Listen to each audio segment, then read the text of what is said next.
और यूपी में 350 से ज्यादा अवैध धार्मिक स्थलों पर बड़ी कार्रवाई की गई है। श्रावस्ती में 100 से ज्यादा मदरसों को सील कर दिया गया। पीलीभीत में अवैध मस्जिद को नोटिस दिया गया है। बहराइच में भी बुलडोजर चला है। तो ये बड़ी खबर आपको बता रहे हैं श्रावस्ती में, जहां पर 100 से ज्यादा मदरसों को सील कर दिया गया है। तो 100 से ज्यादा मदरसों को सील कर दिया गया है। ये बड़ी खबर आपको हम बता रहे हैं। और साथ ही आपको ये भी जानकारी दे दें कि पीलीभीत में भी अवैध मस्जिद को नोटिस दिया गया है।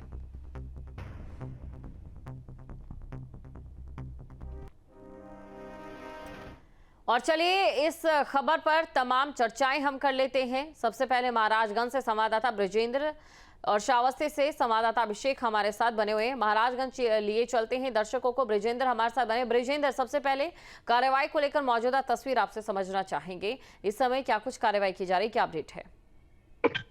जी बिल्कुल, बता दें कि जिस तरीके से मुख्यमंत्री योगी आदित्यनाथ का सख्त निर्देश है कि भारत नेपाल सीमा से सटे 10 से 15 किलोमीटर के परिक्षेत्र में जो भी अवैध मस्जिद, मदरसे और ईदगाह बनाए गए हैं उन पर एक्शन लेने की कार्रवाई की जा रही है। बात की जाए महाराजगंज की, तो महाराजगंज में 34 जगह पे कार्रवाई हुई है, जिसमें 29 मदरसे और 5 मजार जो है अब तक कार्रवाई हुई है।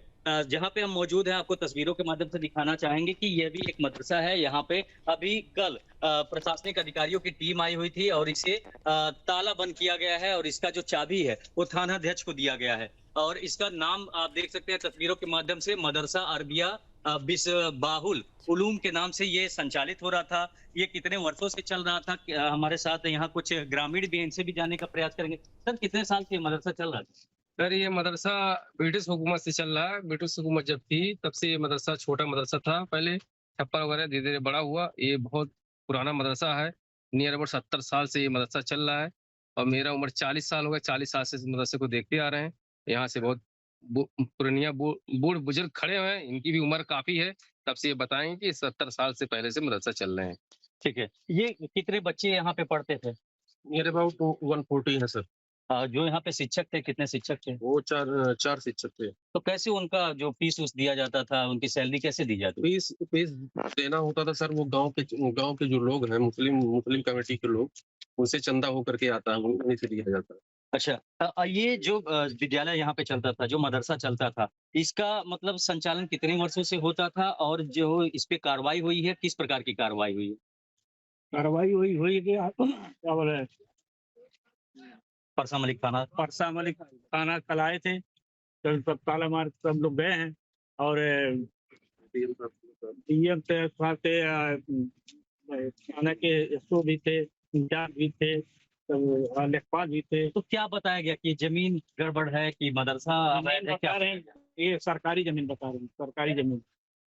तो बिल्कुल बता दें कि ये जो मदरसा है ये खतौनी में जो अंकित है उसमें ये मकतब के नाम से दर्ज है। और यहाँ पे जो है ये मदरसा चल रहा था जो गैर मान्यता था, इसकी मान्यता नहीं थी। इस पर जो है कार्रवाई जो हुई है, अभी तो तालाबंदी किया गया है और इसकी जो चाबी है वो स्थानीय थानाध्यक्ष को दिया गया है। जी, लिए चलते दर्शकों को संवाददाता अभिषेक हमारे साथ बने हुए हैं। अभिषेक, देखिए अवैध मदरसों को लेकर लगातार कार्रवाई जारी है। फिलहाल श्रावस्ती से क्या तस्वीर, क्योंकि सबसे पहले बुलडोजर का पीला पंजा वहीं से चला था। देखिए दीपशिखा, मैं आपको बता दूं कि श्रावस्ती जिले में 15 दिनों से लगातार अवैध मदरसों को सील करने के साथ उसे ध्वस्तीकरण की कार्रवाई की जा रही है। श्रावस्ती में अब तक 103 अवैध मदरसों को सील किया जा चुका है, जिनमें से करीब 15 मदरसों पर बुलडोजर को चलाकर उसे ध्वस्तीकरण किया गया है। साथ ही 2 मजार और एक ईदगाह को भी जमींदोज किया गया है।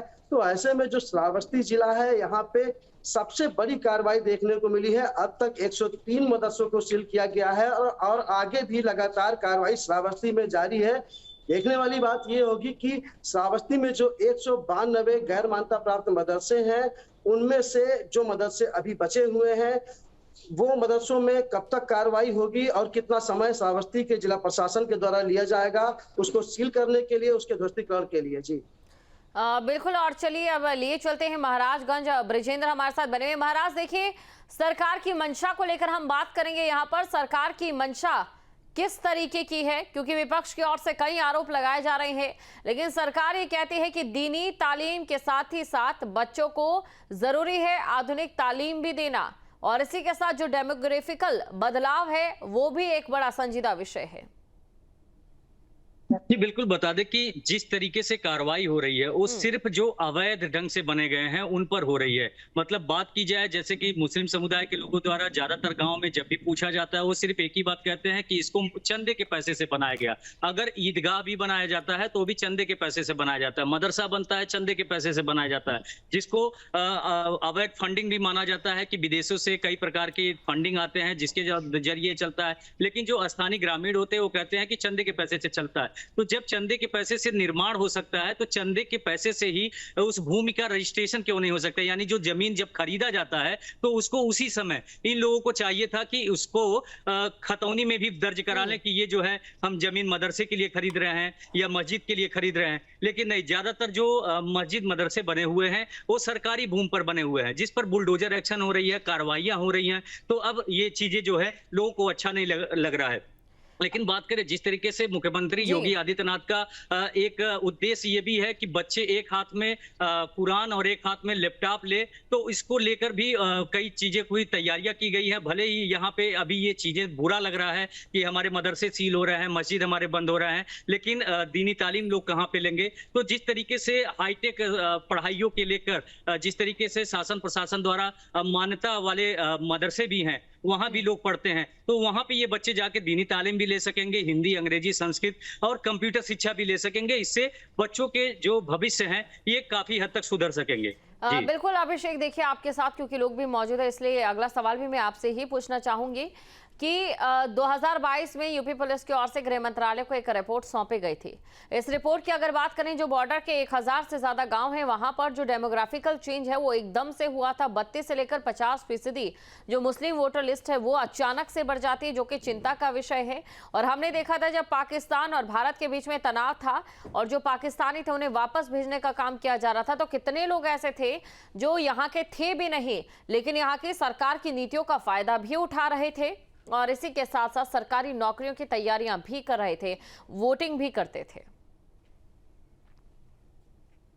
जी बिल्कुल, बता दें कि चूंकि ये अल्पसंख्यक समुदाय के लोग हैं, विशेष तौर पे इनको सारी चीजें मुहैया कराई जाती है, चाहे आवास योजना हो, शौचालय योजना हो या फिर कोई भी योजना हो, जो भी योजना आती है सबसे पहले इनको मिलती है। और ऐसे में जिस तरीके से बातें की जाती है कि भारत नेपाल सीमा पे मुस्लिमों की आबादी बढ़ी है, इनकी संख्या बढ़ी है, तो जिस तरीके से इन लोगों के द्वारा जो है पढ़ाई शिक्षा को लेकर भी विशेष ध्यान नहीं दिया जाता है, उस पर भी एक मुख्यमंत्री योगी आदित्यनाथ का पहल है कि जब चिन्हांकन होगा, सारी चीजें जब लिखित रूप से हमारे अभिलेखों में दर्ज रहेंगी कि कहाँ पे कितनी आबादी है, कितने लोग पढ़े लिखे हैं, कितने नहीं पढ़े लिखे हैं, वो क्या काम कर रहे हैं, ये सारे डाटा जब कलेक्ट होंगे तो उस आधार पर उनको जो है उच्च शिक्षा भी दिया जा सकेगा। और जिस तरीके से युवा उद्यमी योजना के तहत भी लोगों को तमाम प्रकार के लोन दिए जा रहे हैं, 5 लाख तक के लोन दिए जा रहे हैं कि बच्चे जो युवा वर्ग हैं पढ़ लिख लिए हैं तो अपनी स्किल को इस क्षेत्र में निखार सके। तो कहीं ना कहीं शासन प्रशासन की जो मंशा है वो लोगों के हित के लिए ही है।